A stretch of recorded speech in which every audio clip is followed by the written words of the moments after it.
नमस्कार छात्र छात्राओं, आज हम पुनः एक नया वीडियो आप लोग के लिए लेकर के आए हैं। आज का वीडियो हिंद महासागर में भारत की इस राज्य की स्थिति पर है।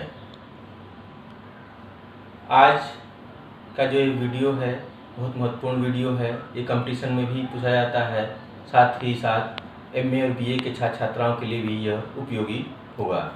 मैं डॉक्टर अतुल चंद आप लोगों को हिंद महासागर के बारे में बताऊंगा। संक्षेप में कोशिश करूंगा कि कम समय में अधिक से अधिक बता सकूं। आप अंत तक वीडियो देखिए और सब्सक्राइब भी कीजिए।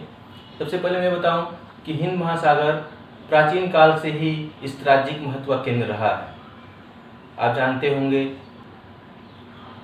हजारों साल पहले भारत के पांड्य और चेर राज्य जो थे शासक थे, उन्होंने हिंद महासागर को अपनी क्रीड़ा स्थली बना रखा था और हजारों वर्ग मील क्षेत्र पर उन्होंने कब्जा कर रखा था। कालांतर में 15वीं शताब्दी में 16वीं शताब्दी में यूरोपीय शक्तियों का आगमन हुआ और वह हिंद महासागर के आर्थिक और स्ट्रैटेजिक महत्व को समझे और उन्होंने अपना उपनिवेश बनाने का प्रयास प्रारंभ किया, जिसमें ब्रिटेन, फ्रांस, डच, पुर्तगाली आदि राष्ट्र शामिल थे। ये सभी राष्ट्र इस क्षेत्र में उपलब्ध प्रचुर खनिज संसाधनों को देखते हुए और अपने आर्थिक बाजार को देखते हुए इस क्षेत्र में अपना उपनिवेश बनाना प्रारंभ कर दिए। किंतु इसमें ब्रिटेन ने अपने शक्तियों को, अपनी नौसैनिक शक्तियों को बढ़ाकर इस पूरे हिंद महासागरीय क्षेत्र में अपना उपनिवेश बना लिया और एक स्थिति ऐसी रही कि हिंद महासागर जो है ब्रिटिश झील के नाम से जाना जाने लगा था। यह विश्व का एकमात्र ऐसा महासागर है जो किसी देश के नाम पर रखा गया है। इंडियन ओशन जो भारत के नाम पे रखा गया है, हिंद महासागर जिसको कहा जाता है, इंडियन ओशन कहा जाता है।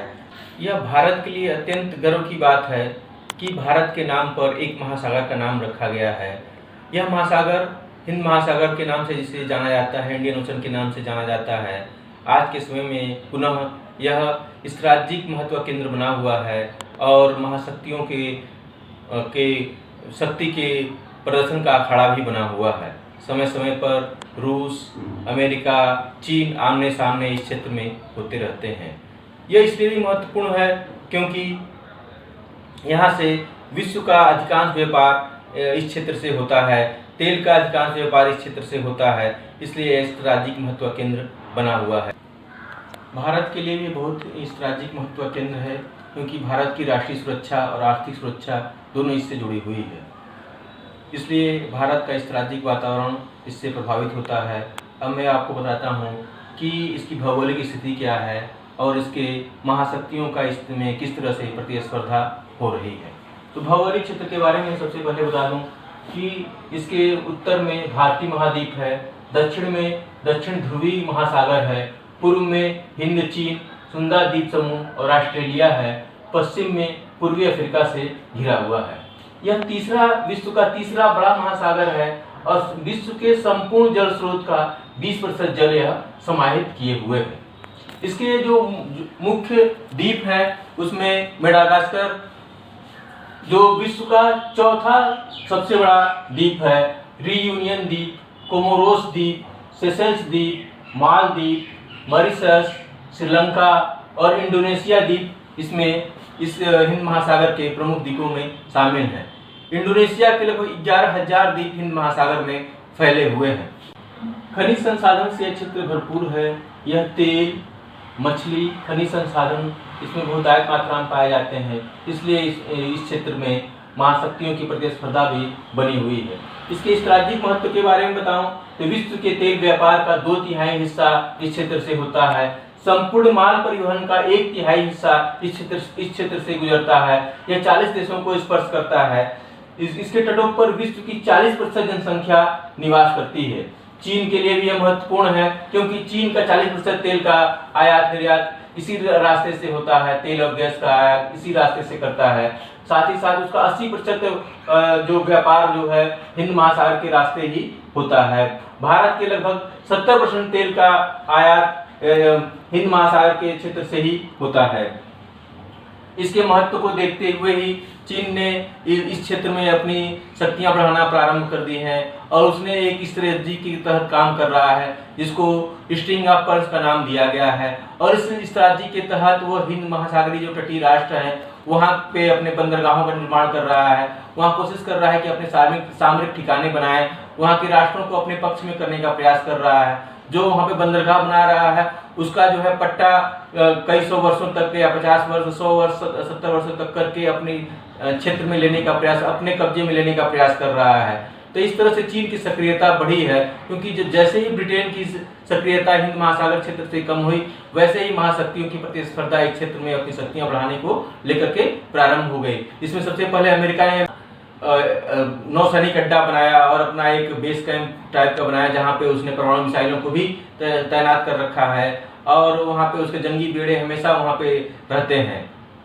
इस क्षेत्र में जो चीन की जो स्ट्रिंग ऑफ पर्ल्स की नीति है उसने कहां कहां पे अपने बंदरगाहों का निर्माण किया है उसके बारे में बताता हूं।